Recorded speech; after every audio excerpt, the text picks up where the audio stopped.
Şehit Sertip kardeşimle beraber aynı dönemde, daha doğrusu bizden bir iki dönem sonraydı. Aynı bölümde okuduk. Fizik bölümünde okuyordu, eğitim fakültesinin. Tabii biz, daha doğrusu bizim aynı bölümde okuduğumuz için de yani en çok isminden rahatsızdı. İsmin Sertip diye çağrılmasını istemiyordu. Biz okulda kendisine Yusuf diye hitap ediyorduk. Zaten arkadaşlarımızın büyük çoğunluğu da, yani dışarıdan tanıyanların %90'ı da isminin Sertip olduğunu bilmiyordu. Hatta şehit olduğu zaman da, basına düştüğü zaman birçok arkadaş kimdir bu Sertip diye sormaya başladı. Ancak onunla beraber aynı sınıfta okuyanlar isminin Sertip olduğunu biliyorlardı. Ailesi onun Müslümanların yanına gelmesini pek istemiyordu. Yani sürekli kendisini uzaklaştırmaya gayret ediyordu. Fakat yine de o buna rağmen İslami davasından hiç vazgeçmedi, hiç ayrılmadı o gergin dönemlerde. Şehit olduğu gün yine birlikte okul bahçesinde geziyorduk. Gezerken de Müslümanların içinde bulunduğu halden, bu sıkıntılı durumdan bahsediyordu. Özellikle niye Müslümanlar böyle yapıyor diye, niye bu Müslümanların arasında ayrılığın olduğunu, niye bazı Müslümanlar, yani İslam için çaba sarf eden diğer Müslümanlara saldırdığından bahsediyordu. Kendisi de bir camide öğrencilere ders veriyordu. Ders verdiği için de aynı kendi camisinde de bu sefer başka kesim dediğimiz Müslümanlardan gelip o camide verdiği dersini sabote etmeye çalışıyordu. Bunun rahatsızlığını sürekli dile getiriyordu. Ya biz bu camide Kur'an dersi oturtana kadar insanlar, gençler, çocuklar buraya çağırana kadar bir sürü zahmet çektik. Her türlü sıkıntıyı yaşadık. Ama bugün de bazı insanlar geliyor. Sözde biz Müslümanız diyorlar. Sözde biz de İslam için bir şeyler sarf ediyoruz diyor. Gelip camideki öğrencilerimize olmadık şeylerden bahsediyorlar. Öğrencileri camilerden uzaklaştırmaya, onların yanına gitmeyin, bizim yanımıza gelin. Biz size ders verelim diye cami içerisinde böyle bir sabote girişiminde bulunmuştu. Bundan rahatsızlığından bahsediyordu ve böyle bir Müslümanlık olmaz, böyle bir İslami anlayış olmaz diye şikayette bulunuyordu. Epey serzenişte bulundu birlikte.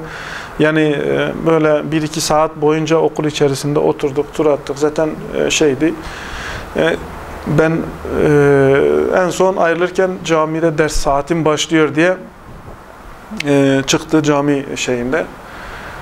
Sanırım camide dersini verdikten sonra cami çıkışında yine aynı şahıslar tarafından, aynı kesim tarafından şehit edildi. Yani en son şeyi bile şikayet ettiği, rahatsız olduğunu, İslami anlayışın olmadığı insanlar tarafından şehit edildi. Ailesi cenazesini, yani Müslümanlar ulaşmasın diye kaçırdı, buradan götürdü. Müslümanların sahiplenmesini engelledi.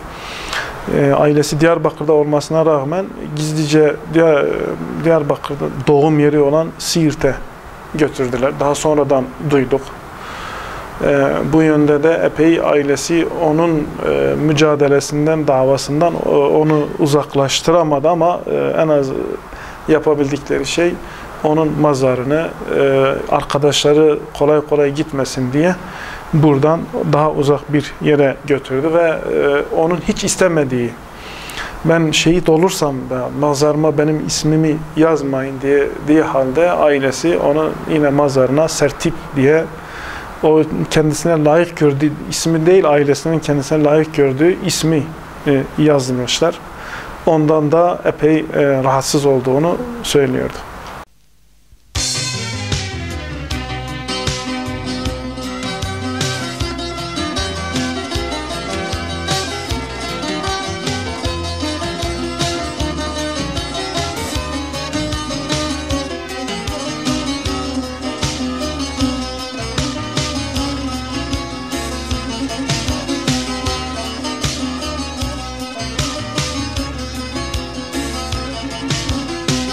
ای شهید دوا قرآن گلا باغ شهیدایی شهید سرتیب بخوی نصر دارا اسلام آفدایی روح روحت چوی جنت برانه گریش ترادای دن کاروان شهیدا گلک زده تناو دایی دن کاروان شهیدا گلک زده تناو دایی شهید جتلا مشاره بوده و خدا باور کرد سر تو آمده دوام از نجو تو دیار کرد به خباتا خود گلگی سان رضایشی یار کرد شهید بول جامیه به دست منافقا دیار بکر شهید بول جامیه به دست منافقا دیار بکر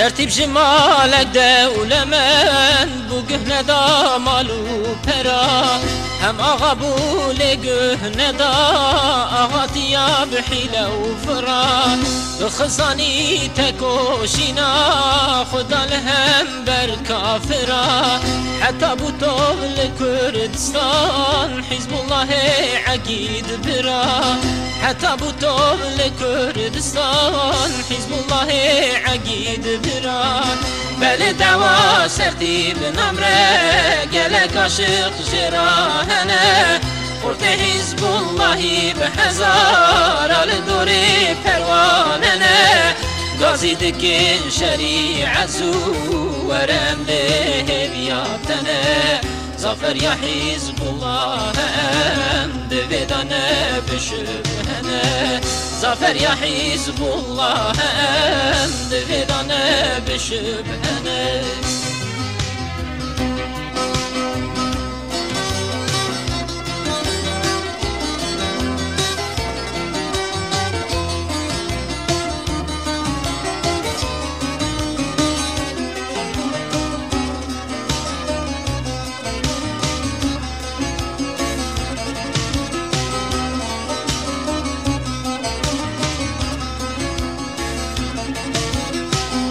خوینات اسلامی گشکر لسر تو آمد و بوتا بل شهادتا تپر نبود لمد صوتا لو راهند خیال دل زمان سر تد گوتا سرید دوا الهی تجید وک گلک خورتا سرید دوا الهی تجید وک گلک خورتا ای شهید دوا قرآن گل باغی شهیدایی شهید سرتید بخی نصر دار اسلام آمدایی روحت چوی جنتی برانه گریش ترادایی دن کاروان شهیدا گلک زده تناودایی دن کاروان شهیدا گلک زده تناودایی